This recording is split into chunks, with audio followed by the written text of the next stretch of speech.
혹시 매년 1월 1일만 되면 올해는 기필코 살을 빼겠다. 영어를 정복하겠다.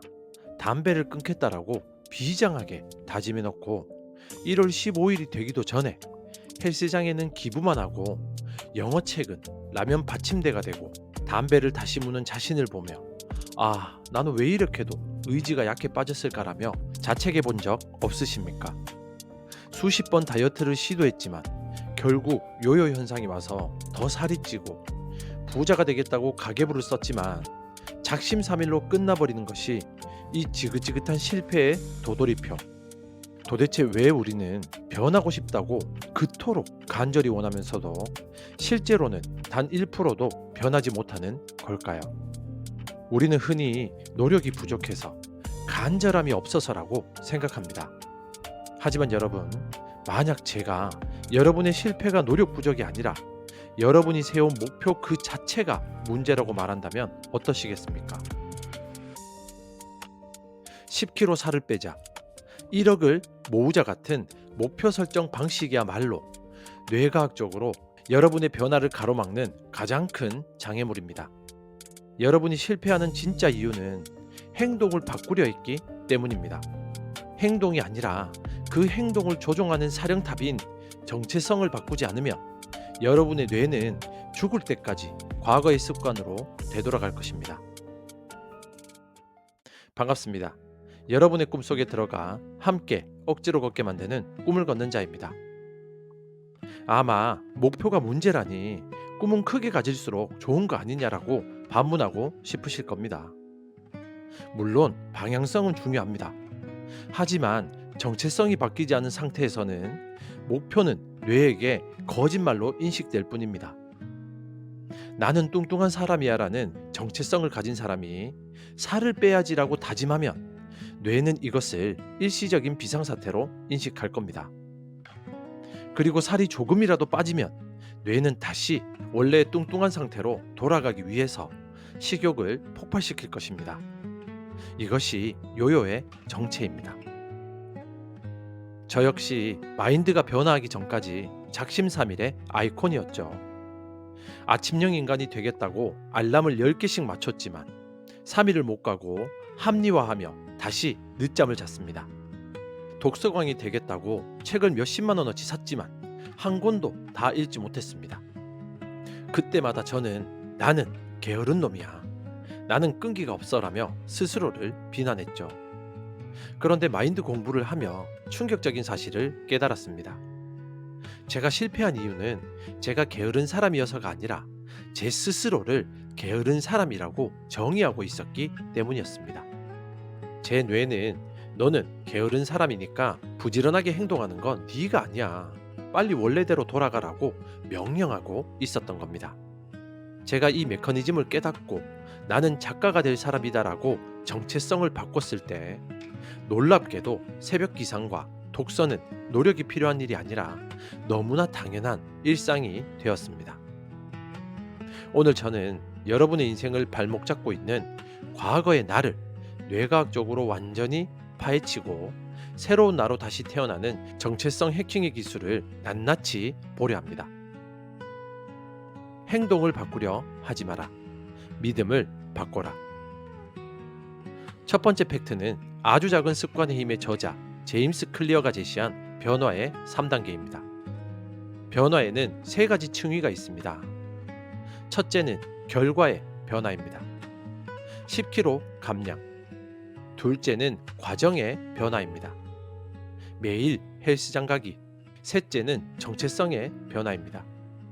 나는 운동하는 사람이다. 대부분의 사람들은 결과에 집중하죠. 살을 빼야지. 하지만 정체성은 여전히 나는 치킨을 좋아하는 뚱뚱한 사람입니다. 이 상태에서 운동을 하러 가는 건 고문입니다. 나의 본성과 싸워야 하기 때문입니다. 의지력은 배터리 같아서 언젠가 방전되죠. 의지력이 떨어지는 날, 당신은 반드시 폭식하게 됩니다. 하지만 정체성을 먼저 바꾼 사람은 다릅니다. 나는 운동선수다라고 믿는 사람은 비가 오나 눈이 오나 운동하러 갈 겁니다. 왜냐하면 운동선수에게 운동은 해야 하는 일이 아니라 존재 그 자체이기 때문이죠. 담배를 끊는 사람에게 누군가 담배를 권했을 때 두 가지 대답이 나올 겁니다. A는 아니요, 저 담배 끊었어요. B는 아니요, 전 비흡연자입니다. 누가 성공할까요? 100% B입니다. A는 여전히 나는 흡연자인데 참고 있는 사람입니다. 언젠가 참지 못하고 피우게 될 겁니다. B는 나는 원래 담배를 안 피우는 사람으로 정체성을 바꿨습니다. 뇌는 갈등하지 않습니다. 여러분이 실패하는 이유는 행동을 바꾸려 했기 때문입니다. 당신의 뇌 속에 있는 자기 정의를 바꾸지 않으면 모든 노력은 물거품 됩니다. 뇌는 모순을 참지 못한다. 인지 부조화 이론. 두 번째 팩트는 심리학자 레온 페스팅거의 인지 부조화 이론입니다. 인간의 뇌는 자신의 신념, 즉 정체성과 행동이 일치하지 않을 때 극심한 스트레스를 받습니다. 이를 부조화라고 합니다. 뇌는 이 스트레스를 없애기 위해 둘 중 하나를 바꿉니다. 행동을 바꾸거나 신념을 바꾸거나. 예를 들어 나는 부자다라는 정체성을 가진 사람이 낭비를 하거나 가난하게 행동하면 뇌는 불편함을 느낍니다. 이건 내 모습이 아니야. 그래서 뇌는 무의식적으로 행동을 교정하여 부에 걸맞은 행동, 즉 저축, 투자를 하게 만들죠.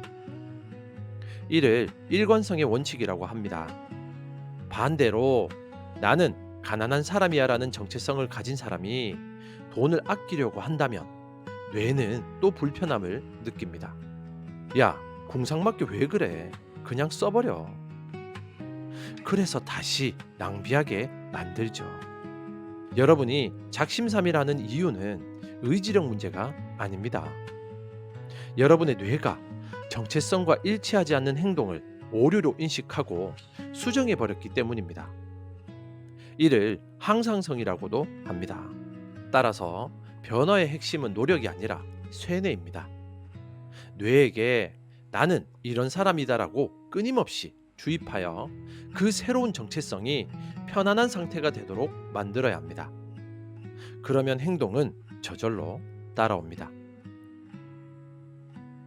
당신의 뇌는 보고 싶은 것만 본다. 망상활성계. 세 번째 팩트는 뇌간에 있는 망상활성계의 기능입니다.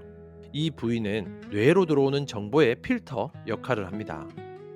세상의 모든 정보를 다 처리하면 뇌가 터지기 때문에 망상활성계, 즉 RAS는 중요하다고 입력된 정보만 통과시키고 나머지는 삭제합니다. 그런데 여기서 무엇이 중요한 정보일까요? 바로 당신의 정체성과 관련된 정보입니다. 여러분이 나는 운이 없는 사람이야 라고 정체성을 가지면 RAS는 세상에서 재수 없는 일만 골라서 뇌로 보냅니다. 길 가다 넘어진 일, 버스 놓친 일, 상사에게 혼난 일. 반면에 눈앞에 있는 행운이나 기회는 이건 네 거 아니야 라며 차단해버립니다. 그래서 진짜로 운이 없는 인생을 살게 됩니다. 이를 컬러 베스 효과라고도 합니다. 빨간색을 생각하면 빨간색만 보이는 원리입니다.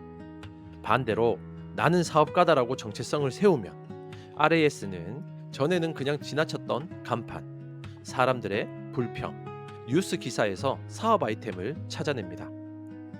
세상이 바뀐 게 아닙니다. 당신의 필터가 바뀐 겁니다. 정체성을 바꾸지 않고 노력만 하는 것은 파란색 안경을 쓰고 세상을 빨갛게 보려고 애쓰는 것과 같습니다. 안경, 즉 정체성을 바꿔야 세상이 바뀝니다. 테세우스의 배, 과거의 나를 죽여야 산다. 네 번째 팩트는 철학적 역설이자 뇌과학적 진실인 테세우스의 배입니다.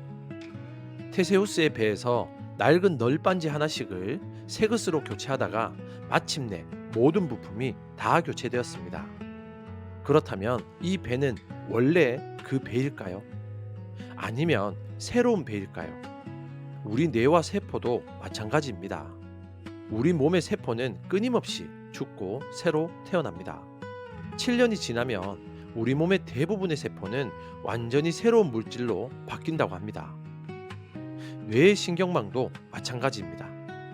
신경 가소성 덕분에 우리는 낡은 생각, 즉 시냅스를 끊어내고 새로운 생각으로 뇌를 재건축할 수 있습니다.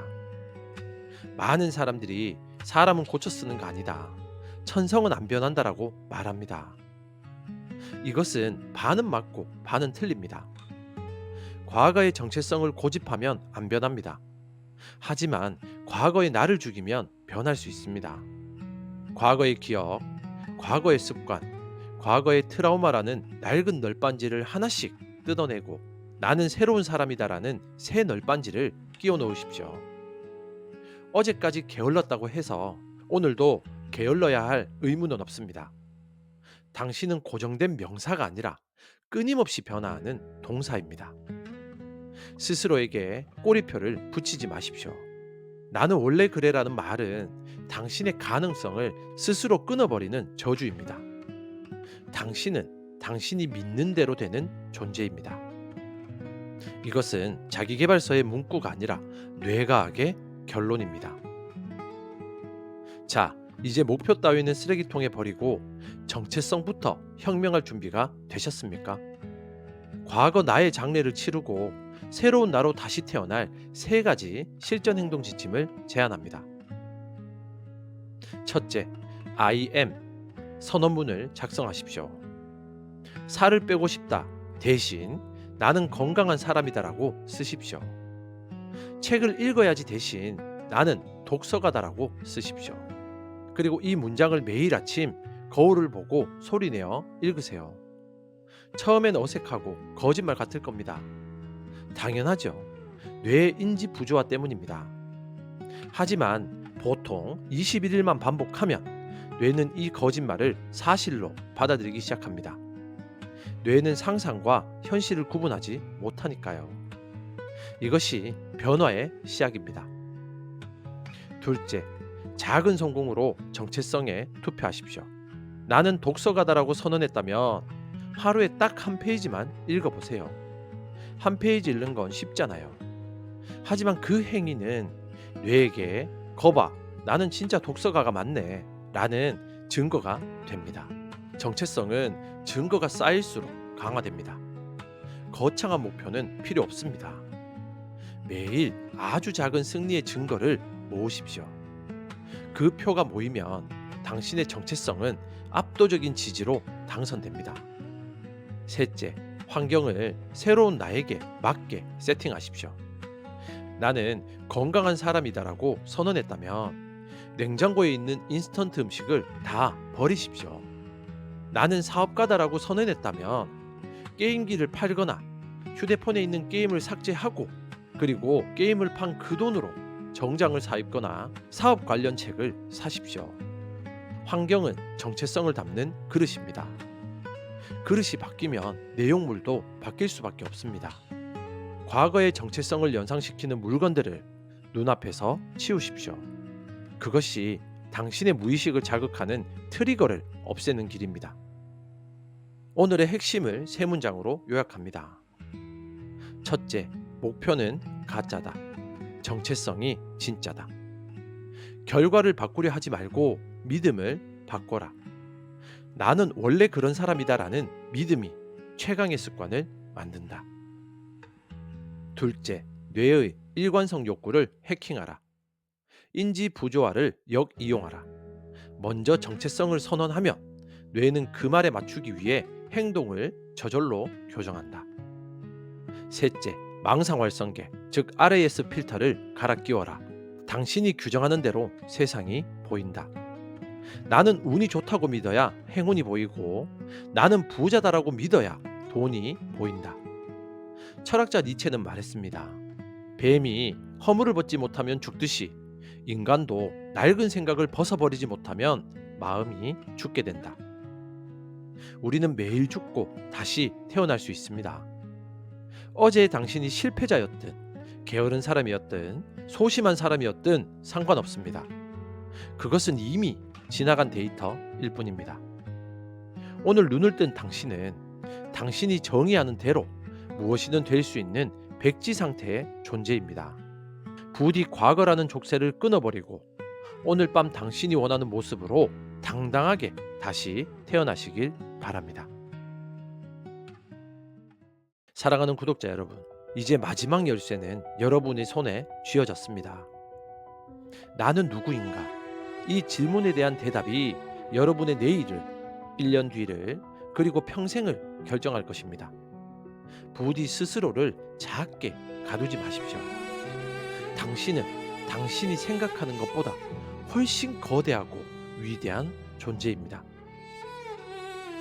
지금까지 당신의 꿈 곁에서 함께 조용히 걷는 꿈을 걷는 자였습니다. 감사합니다.